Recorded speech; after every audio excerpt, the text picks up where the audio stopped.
وأنعمنا بنعمة الإيمان والإسلام والصلاة والسلام على سيد الأنام نبينا وحبيبنا محمد صلى الله عليه وسلم. اللهم لا علم لنا إلا ما علمتنا، اللهم علمنا ما ينفعنا وانفعنا بما علمتنا إنك أنت العزيز الحكيم. فقال تعالى في كتاب الكريم: أعوذ بالله من الشيطان الرجيم، بسم الله الرحمن الرحيم. ربنا إني أسكنت من ذريتي بواد غير ذي زرع عند بيتك المحرم ربنا ليقيموا الصلاة فاجعل أفئدة من الناس تهوي إليهم وارزقهم من الثمرات لعلهم يشكرون. Alhamdulillah, bersyukur kita kepada Allah yang telah memberikan kesehatan dan kesempatan di penghujung Ramadan. Semoga kita dapat meraih malam Lailatul Qadar, dapat kembali kepada suci sebagaimana dilahirkan oleh orang tua kita.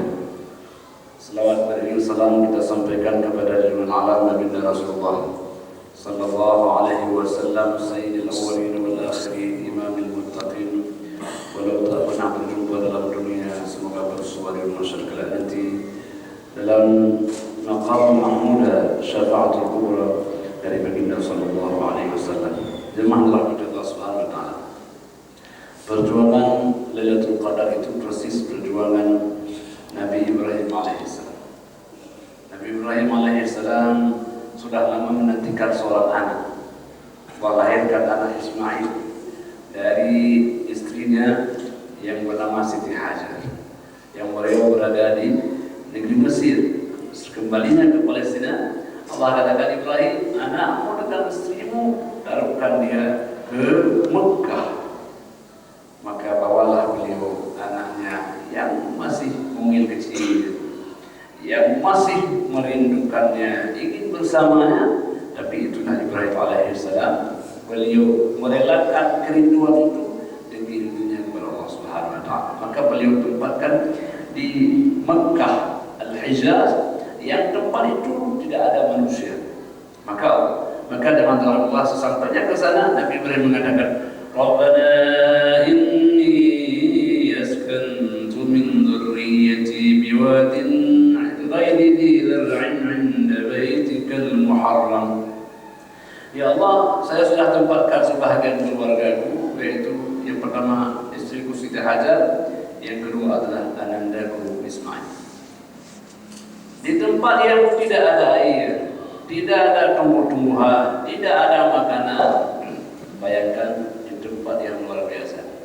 Kalau umpamanya ibu-ibu di belakang ditumpahkan di tempat gunung jauh dengan suaminya, bagaimana rasanya? Ketika seperti itu, maka Siti Hajar menanyakan, wahai Ibrahim, ahadza amrullah? Apakah ini perintah Allah? Ibrahim kena sebut hatinya, tidak bisa jawab. Beliau langsung saja. Kalau menjawab, itu yang keluar air mata, bukan suara yang keluar. Ibrahim orang yang lembu. Jadi kalau beliau jawab, yang keluar air mata, beliau langsung saja. Tak sanggup memandang anaknya, tak sanggup memandang istrinya. Beliau membalikkan badannya. Kemudian Hajar mengatakan, Inna Allah la yudhi'una. Kalau Allah perintahkan, Allah pasti tidak sia-siakan kami. Coba kita lihat keyakinan akidah seorang ibu. Ya, beliau memang cinta suami pun cinta kepada istrinya. Dan Allah Subhanahu wa taala, beliau relakan. Inna Allah la yudhi'una. Allah tidak akan membiarkan kami, pasti Allah akan. Maka teman-teman Allah jauh sudah jauh dari penglihatan, masih nampak Ibrahim Ismail sedikit, masih nampak Hajar sedikit. Di sanalah beliau mendoakan, Rabbi ja'al hadha baladan aminan warzuq ahlahu minas thamarati man amana billahi wal yawmil akhir. Ya Allah, jadi Makkah ini menjadikan negeri yang makmur, yang sehat, yang sejahtera, memberikan buah-buahan. Maka doa Nabi Ibrahim, Allah ijabah. Mana ijabah? Ya Allah, berikan mereka buah-buahan. Apakah di Mekah itu ada pohon kayu? Nggak ada. Pohon batu ada? Nggak ada kayu. Tapi apakah ada buah-buah? Semua buah ada. Yang nggak ada? Yang nggak ada pohonnya. Di rumah kita semua pohon ada. Yang nggak ada? Nggak ada pohonnya. Bayangkan. Jadi doa Nabi Ibrahim alaihissalam, maka oleh karena itu kalau kita sudah bersatu hati kita itu semua Allah berikan. Maka orang tak sanggup bayangkan kok ada durian, ya? Durian di Mekah itu ada di luar musim. Tidak di musimnya nggak ada durian. Bayangkan. Jadi oleh karena itu kalau Allah sudah kita penuhi, ya, permintaannya, Allah akan penuhi permintaan kita. Falyastajibu li wal yu'minu bi la'allahum yarshudun. Kalau sudah kau penuhi perintahku, salat, istiqamah, masya Allah, subuhnya datang, nanti minta apa saja. Apa saja yang kau minta, pasti saya akan menerimanya. Jadi itu luar biasa. Maka untuk apa jauh-jauh dari Palestina, beliau tempatkan di Mekah, tidak ada manusia, tidak ada apa-apa. Apa tujuannya? Rabbana liyuqimus shalah. Ya Allah, hadirnya mereka di sini agar menjadi orang-orang yang mendirikan salat, yang menyembahmu, ya Allah. Bayangkan. Maka itulah fungsi anak-anak kita perkenalkan Baitullah. Kita perkenalkan rumah Allah. Nah, ini rumah kita mewah, tapi rumah Allah lebih mewah kita. Jadi oleh karena itu orang tua yang baik, orang yang memperkenalkan rumah Allah, agar dia ke rumah Allah ini rumah yang ada, yang tentera, tempat pembinaan akhlak dan budi-pekerti. Ibnu Ashur itu beliau di Tunisia, ya. Tunisia itu kan lurus belok kiri. Jadi waktu Kementerian Agama membawa kami ke sana, apa yang melihat rumahnya Ibnu Ashur itu, rumah beliau itu dekat dengan masjid. Jadi kalau sudah main-main ya dari rumah ke masjid. Kalau nggak masjid di rumah. Kira-kira bagaimana akhlaknya itu? Akhlaknya akhlak masjid. Akhlaknya akhlak masjid. Kalau nggak rumah di masjid. Di masjid kerja apa? Pegang Al-Quran, dengar Pak Imam baca Quran, ya, dengan nasihat. Bagaimana anda bahagia kita lihat anak-anak seperti ini sambil main di azan, Allahu Akbar, Allah, dia belajar sambil mainnya keluar lafaz azan. Ini Ibnu Ashur. Maka saya bilang patutlah Ibnu Ashur lebih hebat. Kan tahrir wa tarwir kan Ibnu Ashur dan banyak karangan beliau. Ternyata karena beliau adalah dekat rumahnya dengan rumah Allah. Beliau tetangga dengan Allah. Apakah kita pindah dekat masjid? Enggak itu mas, dekat hatinya, dekat hatinya. Bawa dia ke masjid. Saya ada anak kecil dulu, semua dia anak kecil. Dan anak kita ke rumah Allah ya, ayo. Nah, dia bilang kayak mana rumah Allah itu, mungkin ada apa, ada pisang goreng kan? Jalan. Mana rumah Allah? Ini rumah Allah ini. Nah, ini rumah Allah ya. Allahnya mana? Anaknya lulu kan? Berarti kita perkenalkan. Jadi anda baitikal muharram. Jadi oleh karena itu hebatnya Nabi Ibrahim alaihissalam, dia perkenalkan rumah Allah anda baitikal muharram. Nah, di Mekah Al-Mukarramah. Jadi berkah karena ikhlasnya Ibrahim alaihissalam. Seikhlas istrinya Hajar, anak yang kecil, apa perjuangannya? Yang tidak ada air, kemudian ada air. Awalnya tidak ada air, kota yang kering, tidak ada siapa-siapa. Tapi ketika ada Ismail, ya, ketika hausnya Ismail, Hajar bolak-balik baina Safa wal Marwah, lari mencari sesuatu yang tidak ada. Karena mana ada air di gunung? Tidak ada. Di gunung batu lagi tidak ada air. Tapi perjuangan usaha tetap ada. Alayya sa'i wa laysa alayya idrakun najah. Tugas kamu berusaha, biar Allah yang menentukan hasilnya. Berusaha saja. Kalau sudah berusaha, kata orang Aceh, dapat aja aki menarik. Nah, ada rezeki. Asal kita ada mesti ada rezekinya. Kalau enggak sedikit banyak, mesti banyak dapat. Mesti banyak. Ya, jadi oleh karena itulah ketika seperti itu 7 kali bolak-balik dari kaki Ismail, maka terpancarnya air. Air itu besar pancanya, maka dibikinlah semacam tumpukan pasir begitu. Zam, ijma, intami, kumpul. Karena kencangnya air. Tidak pernah bayangkan kok bisa kencang air seperti itu. Kata ulama, kalau tidak dibilang zam itu, maka banjirlah kota Mekah. Banjir. Kota Mekah akan lihat bagaimana batu, kiri kanan batu semua, kok bisa banjir? Berkah. Dari Ismail, Allah berikan air dari sumber yang tidak pernah dibayangkan oleh manusia. Maka itulah maknanya. وَمَنْ يَتَّقِ اللَّهَ يَجْعَلْ لَهُ مَخْرَجًا وَيَرْزُقْهُ مِنْ حَيْثُ لَا يَحْتَسِبُ. Kalau hati sudah bertakwa, harta dapat, dunia ini dapat. Ditawarkan dunia pun, saya sudah cukup lah segini. Ini hidup di mana? Bagi-bagi kepada orang lain. Maka jangan khawatir. Nikmat rahmat Allah, Allah yang punya. Dibuka keran sedikit, kaya itu. Kata orang kaya itu. Siapa bilang karena orang kaya? Hanya orang miskin awalnya, tapi diberikan sedikit dari orang yang kaya. Mudah sekali bagi Allah untuk memberikan dunia ini kepada kita. Jadi oleh karena itu kita hendaklah hatinya bersama Allah Subhanahu Wa Taala. Untuk apa? Jauh-jauh ke sini. Tujuannya satu.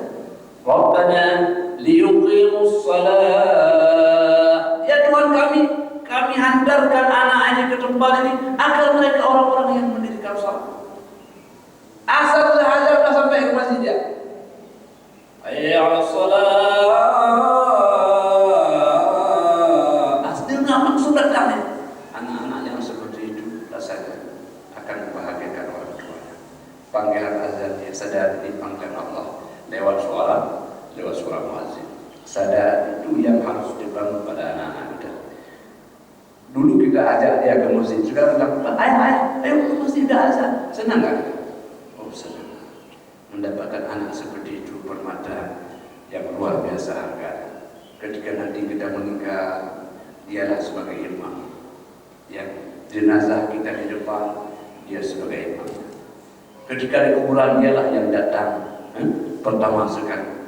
Bahagia luar biasa. Karena kita harus sadar, tahu hanya tidak bisa bicara anak saya jadi imam, tahu kita. Tapi kalau hari ini kita biarkan mereka, dijaga maka hari itu kita akan menyesal. Ya. Maka bagaimana didikan Ibrahim? Di mana ada Ibrahim di situ ada Ismail. Betul ya? Di mana ada Ibrahim? Ibrahim membangunkan Ka'bah. Ada siapa yang dapat? Ismail. وَإِذْ يَرْفَعُ إِبْرَاهِيمُ الْقَوَاعِدَ مِنَ الْبَيْتِ وَإِسْمَاعِيلُ رَبَّنَا تَقَبَّلْ مِنَّا إِنَّكَ أَنْتَ السَّمِيعُ الْعَلِيمُ. Dan ingatlah ketika Ibrahim mengangkat fondasi, karena Ka'bah ini sudah ada. Yang pertama dibangun oleh malaikat, runtuh kemudian dibangun oleh Nabi Adam, oleh anak Adam. Kemudian datang Ibrahim meninggikan kembali pilar-pilarnya. Siapa yang bantu? Anak-anak Ismail. Ismail. Setelah mereka selesai, maka berdoa Rabbana ya Tuhan kami, taqabbal minna. Terimalah amal kami. Siapa kami? Kami Ibrahim dan Ismail. Kira-kira kita kalau anak minta ikut, ngapain? Ikut-ikut. Ini ya. Padahal ayah itu adalah guru bagi anaknya. Ibu itu guru terbaik bagi anak. Al-ummu al-madrasatul ula. Ibu adalah sekolah pertama bagi anak. Kalau ibunya pandai Quran, anaknya insyaallah pandai Quran. Kalau ibunya pandai nyanyi, anaknya pandai juga. Kenapa? Karena ibu adalah sekolah pertama bagi anak. Ayah juga punya. Makanya kalau ada anak minta ikut, yuk. Kita kadang-kadang kan nggak merepot. Ya, makan sendiri, ya kan? Bukan kita orang luar negeri, kita insyaallah. Jadi maksudnya hadirkan anak dalam hidup kita. Kalau anak mau naik motor kita abi, bapak yang bawa kamu belakang, atau kamu depan, abi di belakang. Kira-kira dia yang ngetrek, tidak? Ayah di belakang, tidak berarti. Itu pendidikan Ismail dan Ibrahim. Ya, jadi zaman dalam Allah itulah kuncinya. Kuncinya menjadi anak-anak yang saleh. Sesaleh ayah, saleh ayah. bukan ayahnya namanya tapi saleh perilaku. Kalau ayahnya sudah saleh, anak juga akan saleh bersama ayah. Maka memang dalam orang kalau lihat Nabi Ibrahim, kira-kira Ismail begitu. Kalau lihat Ismail, kira-kira Ibrahim, bagaimana ayah itulah anak.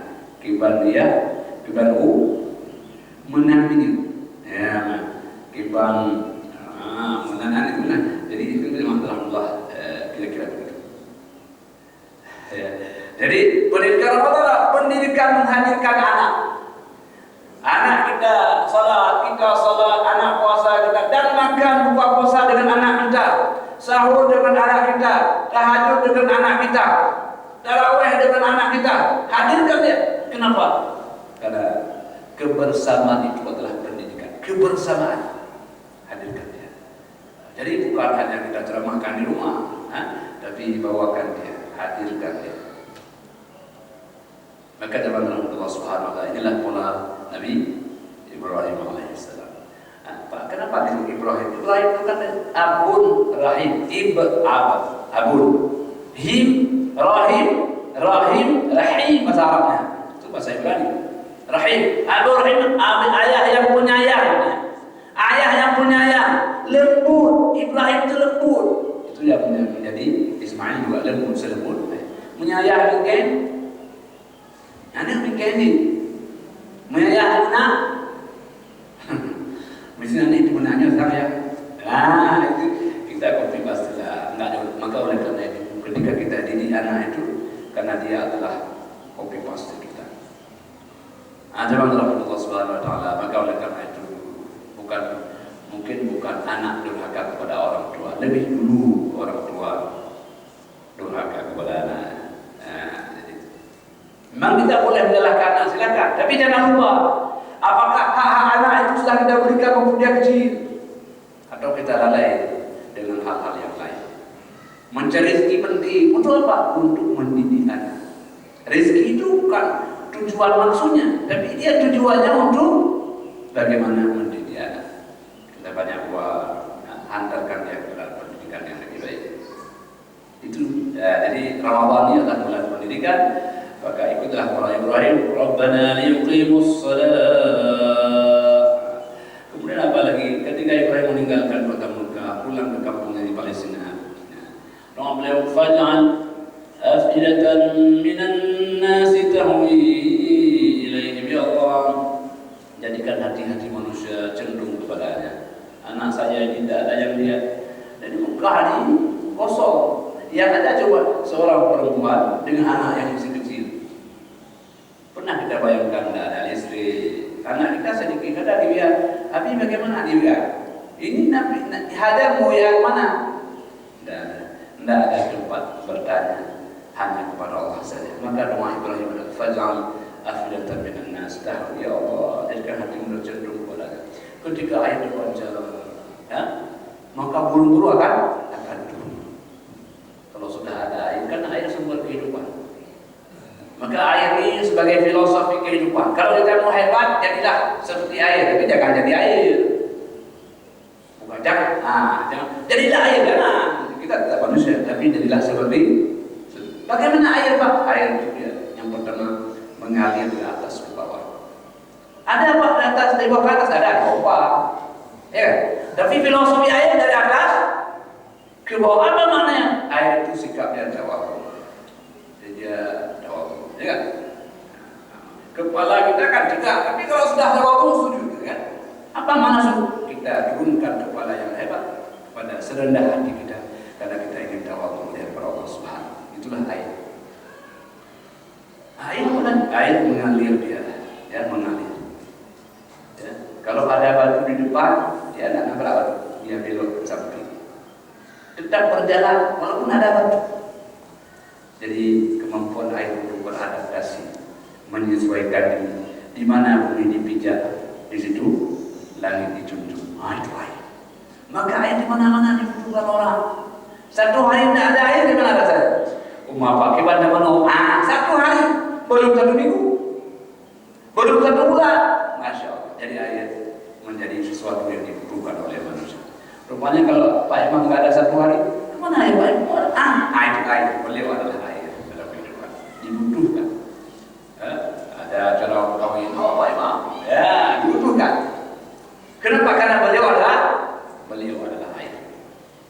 Jadi jadilah kita sebagai air yang dibutuhkan oleh orang lain. Karena sebaik-baik kita kalau merasa dibutuhkan oleh orang lain. Khairun nasi anfa'uhum. Orang yang paling baik orang yang dirasakan manfaat oleh manusia apapun. Saya kalau berbapak itu kok senang. Nah, kita berarti menjadi orang yang solutif. Temu kita orang bahagia, senang. Itu namanya air dalam kehidupan. Jadi ayat rahmatullah orang gunakan bukan hanya satu hari. Kadang-kadang kalau banyak ya, ditampung ya. Kita di rumah ada air ditampung. Kenapa? Takut nanti kalau apa-apa sudah ada air. Begitu pentingnya air ditampung. Jadi kita ini, oh nggak usah pak sini aja, kami tampung. Kenapa? Karena bapak adalah air. Ditampungnya, ditampung karena kita adalah air. Dibutuhkan oleh orang banyak, bisa membersihkan, menerangkan, memberikan haus kepada orang, memberikan dahaga kepada orang yang haus ilmu pengetahuan. Ini orangnya. Ini air. Nah, jadi oleh karena itu hebat kali menjadi air. Nah, kita ini air bukan pak kami manusia betul. Tapi jadikanlah kita seperti air. Ya, jadikanlah seperti air. Ya, makanya Imam Syafi'i mengatakan, waladatka ummuka ya bani Adam bakiyan wan nasu haulaka yadhakuna as-surura. Wahai manusia, ketika kau lahir engkau menangis. Bapak Ibu betul ya? Kalau anak lahir di sini gimana, menangis tak? Oh enggak pak, kami ketawa. Oh enggak, ketawa saya lagi. Itu hati yang lahir. Waladatka ummuka ya bani Adam bakiyan. Ketika engkau dilahirkan oleh ibumu, hai anak manusia, engkau menangis. Wan nasu haulaka yadhakuna as-surura. Tapi tanda, paman, ibu semua ketawa, senang kehadiran. Betul ya? Kita menangis, mereka ketawa. Alhamdulillah udah lahir ya. Senang, orang itu semua ketawa. Kita saja yang menangis. Karena senang kehadiran kita. Maka kata syair, maka beramallah, berbuatlah, berkaryalah kamu nanti suatu hari. Ketika kau mati meninggal dunia ini, engkau yang ketawa, biarkan mereka menangis kepergian. Jadi engkau ketawa. Kenapa? Engkau senang bertemu dengan Allah. Sementara manusia menangis kepergian. Jangan orang ketika menangis, orang ketawa, alhamdulillah orang meninggal ya. Itu yang susah. Alhamdulillah. Kenapa? Oh alhamdulillah orang meninggal. Ini bagaimana rasanya? Masya Allah. Jadi berbuatlah, beramallah, berkaryalah sehingga nanti pada suatu saat mereka merasa kehilangan. Jadi itulah Ibrahim dan Ismail. Maka Bapak Ibu dan Allah, kita ingin menjadi seperti air agar dirasakan manfaat.